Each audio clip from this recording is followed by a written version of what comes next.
ये सीरीज शुरू होती है एक लड़की रायन से। वह एक शांत, मासूम और कोमल दिखने वाली लड़की है जिसके चेहरे पर बच्चे जैसी सादगी साफ झलकती है।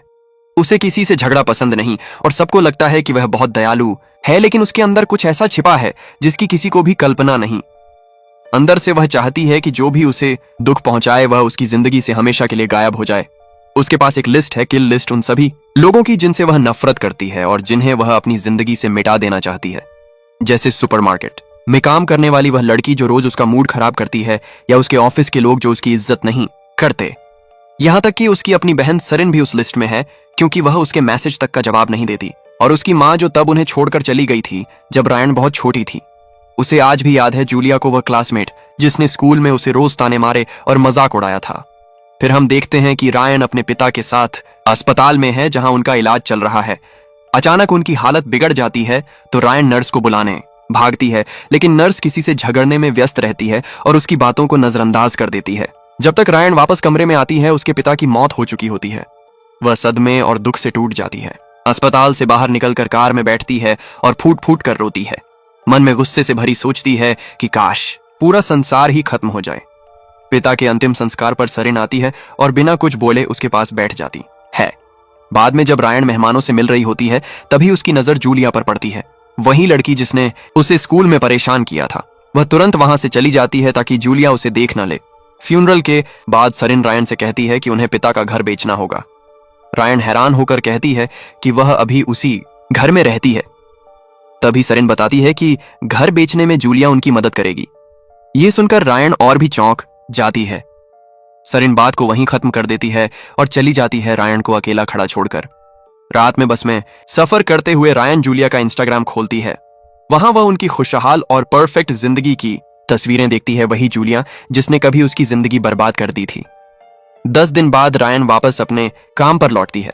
वो एक फेमस अखबार में रिसेप्शनिस्ट है, लेकिन जब वह ऑफिस पहुंचती है तो किसी को इस बात की भी परवाह नहीं होती कि वह छुट्टी पर थी या उसके पिता की मौत हुई थी। ये देखकर उसे बहुत गुस्सा आता है। तभी उसका बॉस नॉर्मन अंदर आता है, कोट उसकी तरफ फेंकता है और कहता है कि उसे टांग दो, मानो वह उसकी नौकर हो। रायन हिम्मत जुटाकर कहती है कि वह रिपोर्टर की पोस्ट के लिए अप्लाई करना चाहती है। नॉर्मन उसका रिज्यूमे देखता है और कहता है कि वह इस काम के लिए काफी कमजोर है, उसके लायक नहीं। फिर एप्लीकेशन फॉर्म वापस उसके हाथ में देकर कहता है, इसे कूड़ेदान में फेंक दो। रायन का गुस्सा फूट पड़ता है। वह ऑफिस डेस्क पर रखे कागज उठाती है और बॉक्स कट्टर से उन्हें फाड़ने लगती है। उसी वक्त एक लड़का एजे आता है और नॉर्मन से मिलने की बात करता है। रायन शीशे के पार देखती है कि नॉर्मन एजे से हंसते हुए बात कर रहा है, बहुत इज्जत और अपनापन दिखा रहा है जो उसने कभी रायन को नहीं दिया। उसके भीतर जलन और नफरत उबलने लगती है। थोड़ी देर बाद नॉर्मन बाहर आता है और बताता है कि एजे अब उनका नया रिपोर्टर है। रायन का गुस्सा फट पड़ता है। वह एजे के पीछे पीछे बाहर निकलती है और उसे घूरती रहती है। मन ही मन सोचती है कि काश वह भी दुनिया से मिट जाए और वह नौकरी उसे मिल जाए। वह जेब से बॉक्स कटर निकालती है, लेकिन गलती से अपने ही हाथ में कट लगा लेती है। ब्लेड जमीन पर गिरकर आवाज करता है। एजे पीछे मुड़कर देखता है और उसे पीछे खड़ी देखता है। रायन घबरा जाती है, फिर झूठ बोल देती है कि वह सिर्फ उसे नया फॉर्म देने आई थी। एजे को अजीब सा लगता है और वह पूछता है कि क्या उसने उसकी नौकरी छीन ली है, इसलिए वह नाराज है। रायन जबरदस्ती मुस्कुराती है, इनकार करती है और इंतजार करती है कि वह चला जाए ताकि वह ब्लेड उठा सके।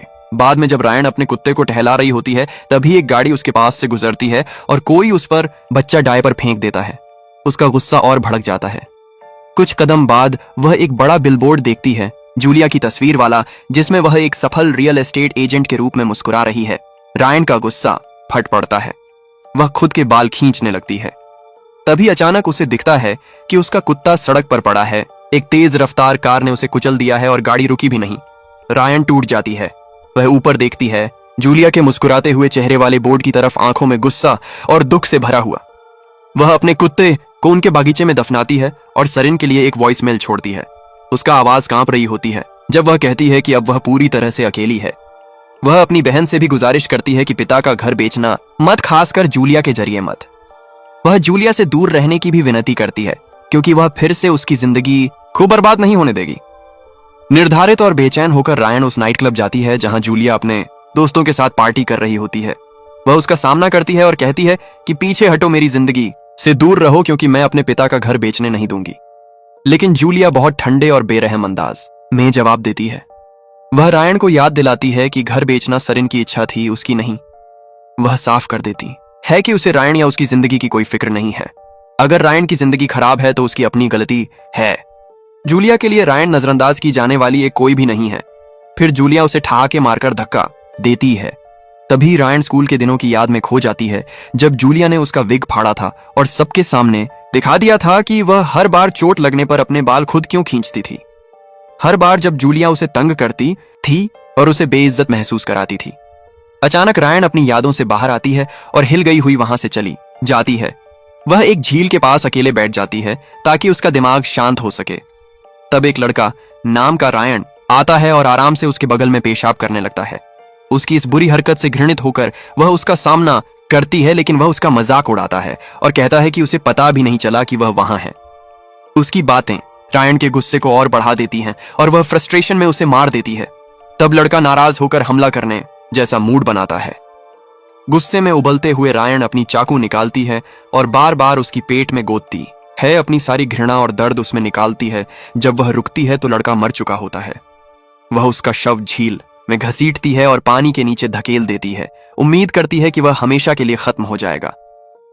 घर लौटकर वह आईने के सामने खड़ी होती है, कांपती है और फिर जोर जोर से एक प्राइमल चीख छोड़ती है, मानो सालों का दर्द एक साथ बाहर निकल रहा हो। दोस्तों, पूरी वीडियो देखने के लिए हमारे YouTube चैनल का लिंक को क्लिक करें।